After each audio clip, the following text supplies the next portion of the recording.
you get exactly the same solution we got the hard way with 3 unknowns.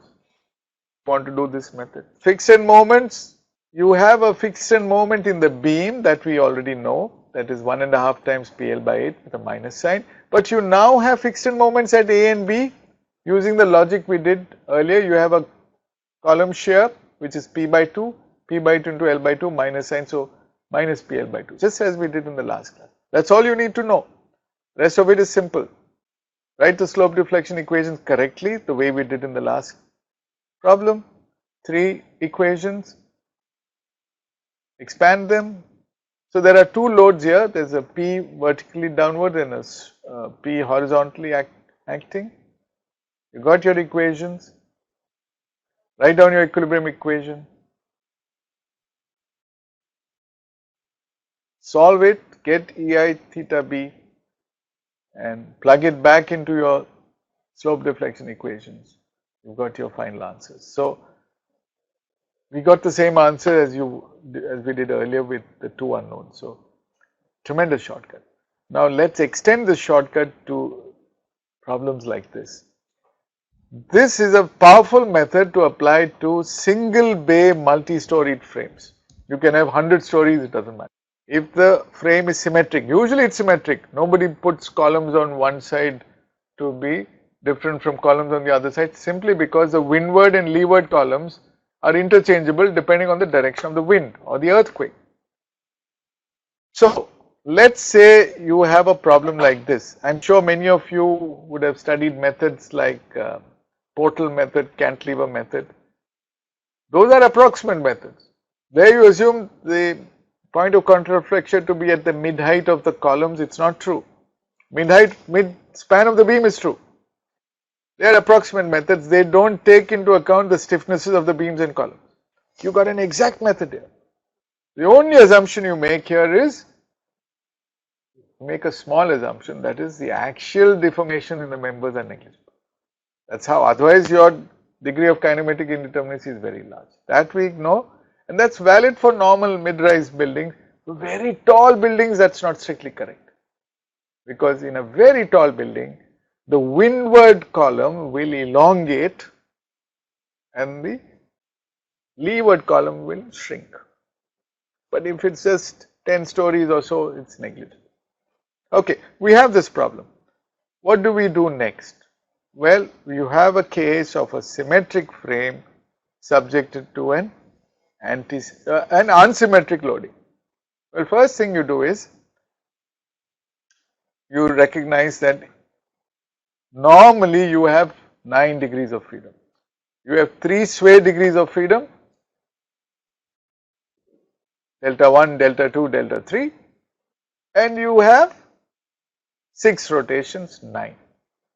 We know even before we've started that those rotations are not independent. Theta D is exactly going to be equal to theta E. Theta C is going to be equal to theta F. Theta B is going to be equal to theta G. So that's one simplification we make, which means, and we also know that sway can be ignored, which means I can cut this beam, cut this analysis. Why? Because there will be no bending in this frame. This 20 will be going as a compression in this member. I have an axial force here of 20 kilonewton. I have an axial force here of 40 kilonewton. I have an axial force here of 40 kilonewton. Analysis over. So I don't waste time. This doesn't give me any sway, doesn't give me any reactions, doesn't give me any bending moment, doesn't give me any shear force, doesn't give me any axial force in my columns also. So the other frame that I have, when I join them together, is 20 acting here, 10 acting here, 10 acting here.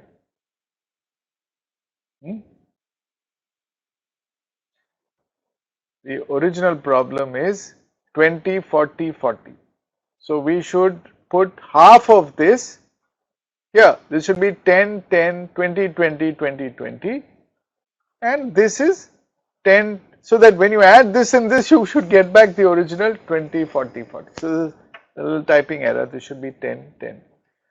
So we now need to analyze only this part. Both these are ideal. How do we analyze them? Very simple. We'll use our powerful method of modifying the stiffnesses and ignoring the sway degrees of freedom. So we have to now take our primary structure as a structure in which only the degrees of freedom which we've identified, 3 only, 9 has become 3, theta B, theta C, theta D, only they will arrest, which means we allow sway, we allow rotation at J, K and L, right. So take your primary structure and put the loads on the structure. What will happen? It will move to the right, but when it moves at every column height, I get a point of contraflexion exactly in the middle, right, and I get fixed end moments at both ends. All the fixed end moments will be negative and they will be the column shear times h by 2. Now you have to be careful. The column shear, as you would have studied in your portal method, cantilever method, is actually going to increase as you go from top to down, right. For example, at the bottom your total horizontal reaction is actually a summation of all this. 10 plus 20 plus 20, 50 is your reaction here because there is no reaction taken by the roller support. So at hinge here, when you arrest theta B, theta C, theta D, you get a horizontal shear which is 50. At the hinge here, you have a horizontal reaction which is 20 plus 10, 30. At the hinge here, you have the horizontal reaction which is 10. So this is typically how you should find story shear. Once you know the story shear, you have to just take half the height of the story and put a minus. So minus 10 for these two, minus 10 into 3 by 2, 3 is the height. Minus 15 kilonewton meter is a fixed end moment in the element CD, okay, both at C and at D. For the element BC, it will be 20 plus 10, that's 30 acting in the middle into 3 by 2, okay, so minus 45. And for the last element, it is 50 into 4 by 2 with a minus sign. You have to be careful. I've told you shortcuts are powerful. Is MFBA plus EIL into theta B. Similarly, you can write for all the columns. For the beam, it is the usual equation for MBC. Now here you have to be careful because you got two unknowns here, right? You have theta B and you have theta C. So you need to write MFBC plus EI by L into theta B minus EI by L into theta C, right? For this you had only theta B. For this you have this theta B also. That's the only. Similarly, you have to write for MCB, and similarly you can expand this. Similarly, you can write for MCD. For the beams also you can write. Beams are very simple. Okay, MF naught BI. The beams don't have any sway. So this phi BL is actually 0. It need not come into the equation at all. Shouldn't show it.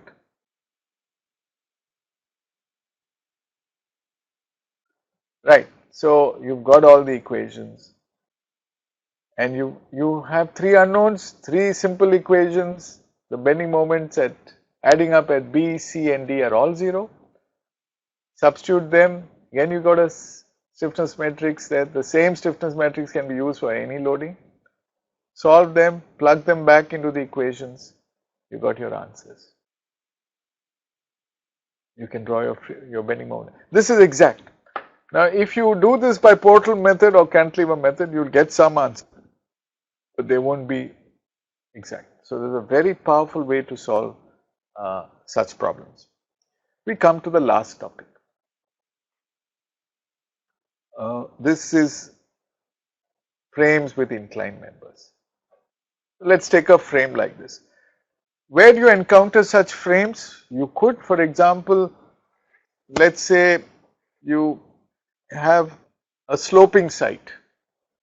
So your foundations are at two different levels and you had an architect who wanted to shape something like this. So you could get, how would you analyze such a problem?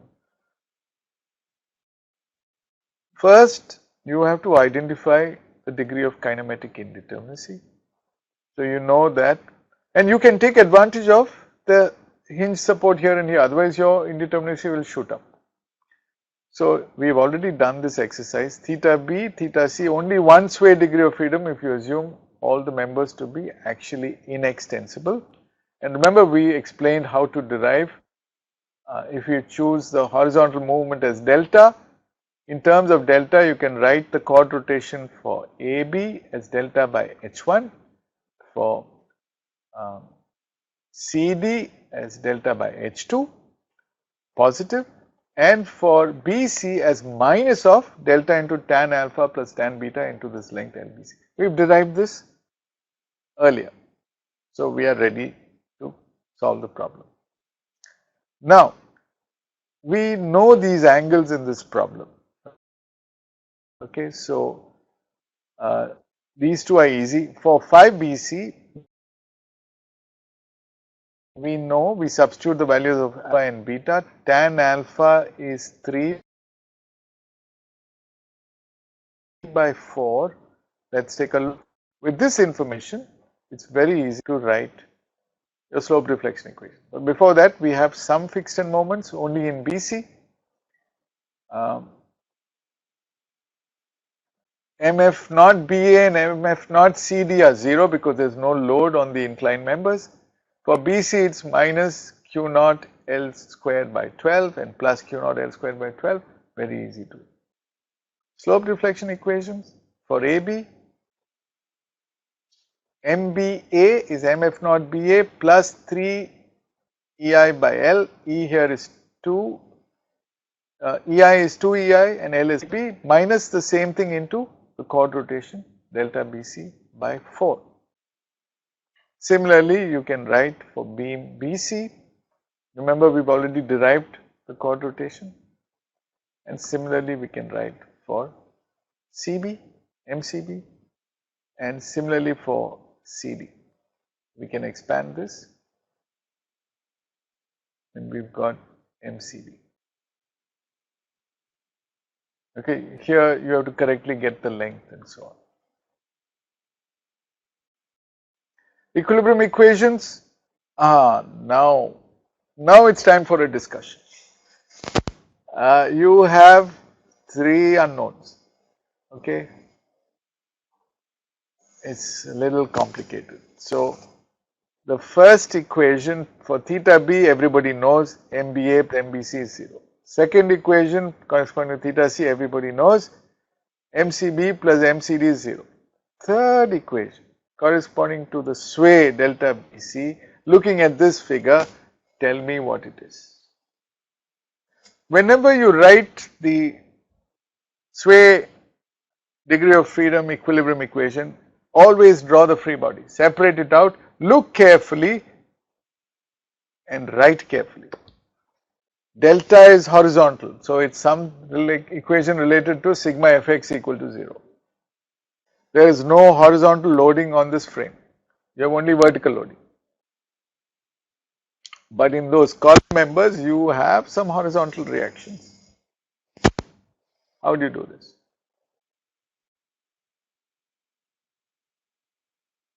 You can give me the answer in terms of the notations I have shown here. Finally, everything should be expressed in terms of MBA, MBC, MCB, MCD, and that's it, and the loading. What is the sway equilibrium equation? Okay, the answer is simple.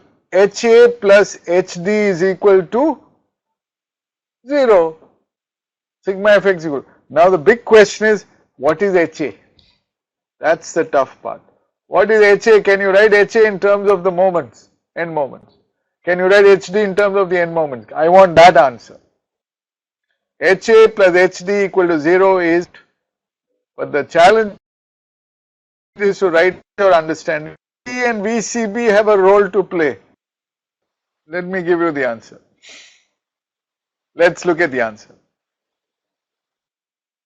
Answer is HA plus HD is 0. What is HA and what is HD? So you look at the free body of AB.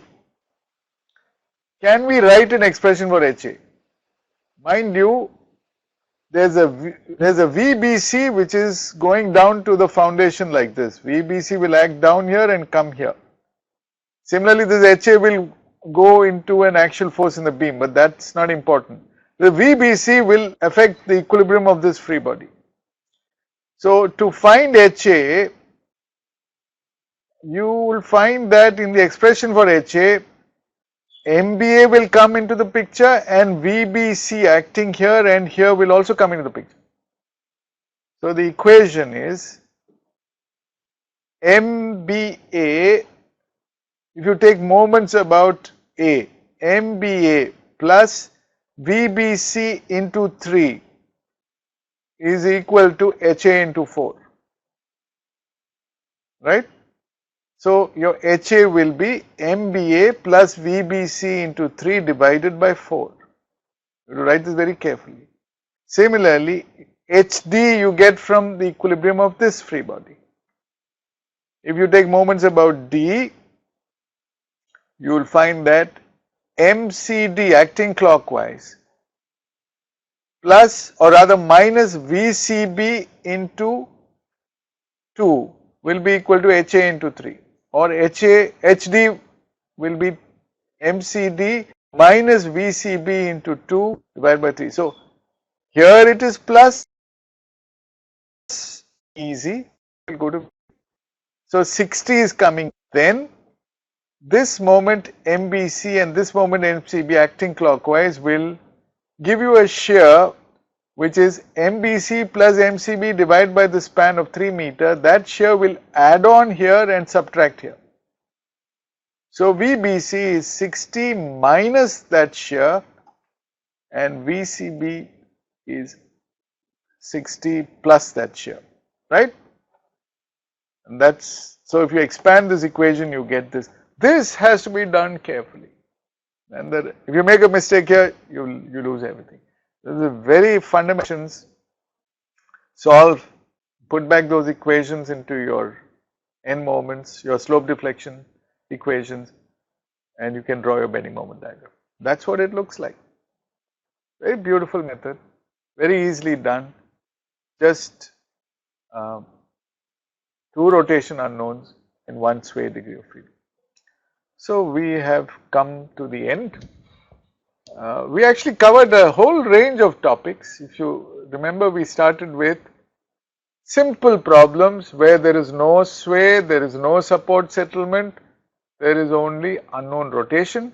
The problem could be a continuous beam, the problem could be a frame. We did mostly problem with 1 unknown rotation, but we also did with 2 or 3. Then what did we do?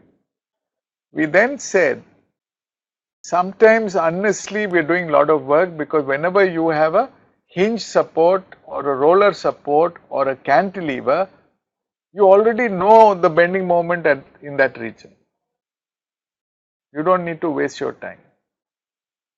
At a hinge support, you know the moment is usually 0, unless someone deliberately is applying an external moment, in which case you know the moment that is being applied.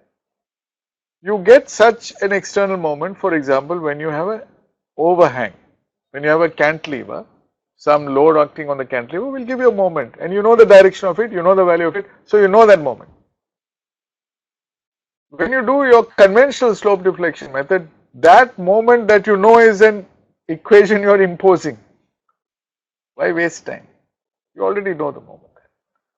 So in our method, we try to take advantage of the fact that you know the end moment in that end beam, but you need to modify the stiffness. That means in your primary structure, you should not treat that rotation as an unknown. So your degree of kinematic indeterminacy comes down. Your stiffness for a beam element with the far end hinged reduces from 4 EI by L to 3 EI by L. We proved that. But you also need to incorporate one more thing. We have fixed end moments coming in your primary structure. You know the table of fixed end moments for fixed beams. Now you have a situation where you are not arresting the rotation in hinged end. So you are having actually a propped cantilever. There are textbooks which give you separately fixed settings. At the ends, we don't worry. What did we do next? Next, we looked at the problem of chord rotation. We looked at translations. One kind of translation which is easy to handle is when you have support settlements, differential settlement. There, the translation is known, like a known rotational slip. But we found it convenient to express it in terms of chord rotation, which is the relative support settlement divided by the span. And we could derive in conventional situations and in situations when you're dealing with an end hinged or roller support. We got those modified slope deflection equations. We demonstrated the use of that with many problems, continuous beam problems and frame problems with all kinds of arbitrary loads, including concentrated moments acting at joints.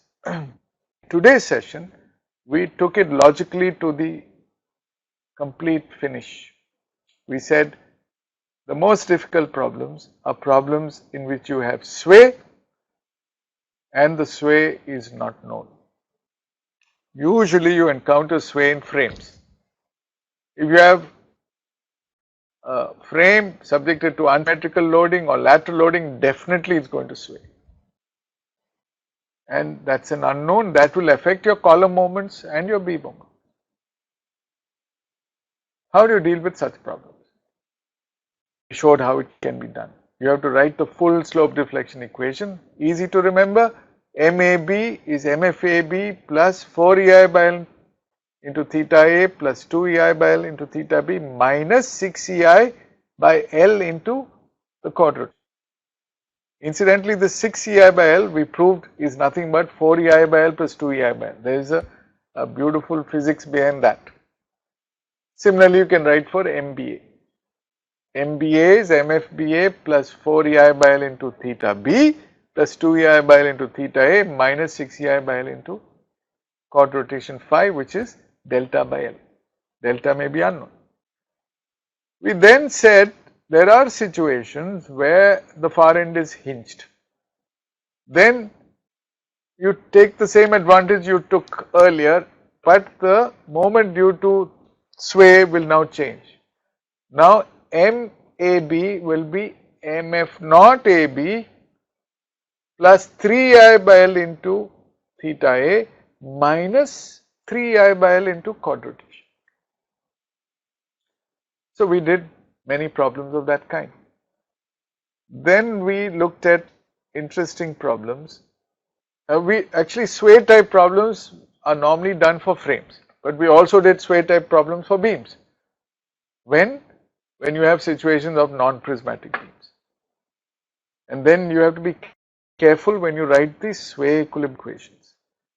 You have to separate out the beam elements sway plus the symmetric time subjected to anti-symmetric loading. The symmetric loading is a straightforward thing. It will cause only axial forces in the beams, you can handle it.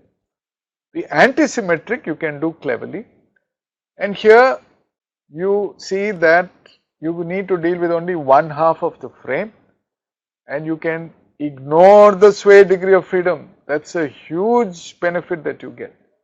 We did a 3-storied frame, if you remember, which otherwise would have needed 9 degrees of freedom, 9, which was actually 3 rotations, 6 rotations and 3 trans. Be able to do such problem. That's why people invented portal method, cantilever method, so that you can make it statically determined, get some approximate solution, but it's wrong because it doesn't account for the relative stiffness of the beam and column. So we've got a powerful method where we can deal with such problems. We can get the correct bending moment diagram, but we take advantage of the fact that there is antisymmetry in the frame. And so we can modify the stiffnesses appropriately, get the fixed end moments, but in our primary structure we allow sway. And then we must correctly get the fixed end moment with the point of contraflexion, the mid height of the column. We solved a few problems of that category. That really reduces your work. Finally, we looked at the most difficult problem that you can get, that is when you have sloping columns. And we did one example of that. So really speaking, structural analysis is a fabulous subject. In my experience, it's the most interesting subject to learn and to teach. But you need to have an interest, your fundamentals must be strong. Even if they are not strong, you can always go back and learn. Now these 6 hours that we've covered on one small topic of slope deflection method, you should go back. I'm sure you wouldn't have grasped everything in this short time. Now these video lectures will be available. They'll be conveniently divided into small slots. You can go through them. You need to enjoy the subject and use that as a foundation to go further into advanced topics.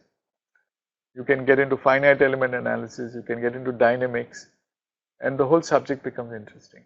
But as Albert Einstein said, the challenge of the learner and the teacher is to make things as simple as possible, but not simpler. You cannot oversimplify and lose the true meaning of what is being done. So you must know that some things cannot be made simpler beyond a point. And it's with that motive that some books have been written. You are welcome to look at these 2 textbooks. They are available. In fact, slope deflection method is explained exhaustively in part 5 of the book that I wrote called Structural Analysis. In India, it's been published by Narosa. Where in the world, it's the hardbound copies are available. It's called. Hello. Yes. Hello. Hello. Yes. Good morning, sir. Good morning. Sir, the good question you. Sir, this is the intermediate stage between morning and noon. That's why. Okay, sir. Sir, the question you gave us yesterday, there are 2 unknown rotation theta b and theta c. But in many questions, you ignore some rotation. You ignore theta c in that question. So, what's the reason behind that? The reason is you want to do twice the amount of work or just the minimum amount of work to get the same correct answer. Reason is you don't unnecessarily waste your time. You save time. Okay, sir. And you are using your brains more effectively. Don't you think that's a good thing intelligent people should do? Hello. Okay, good. Yeah, any other question? Thank you, sir. Oh, you're welcome to do it the hard way. You're welcome to, you can do it the hard way. That's probably good training in the beginning, but shortcuts are welcome. You reduce the indeterminacy tremendously. You save a lot of time. And problems which you could not do normally, for example, this 9 unknown problem, you can do effortlessly. So you're doing something that would otherwise not have been possible. You say good much for your patient hearing.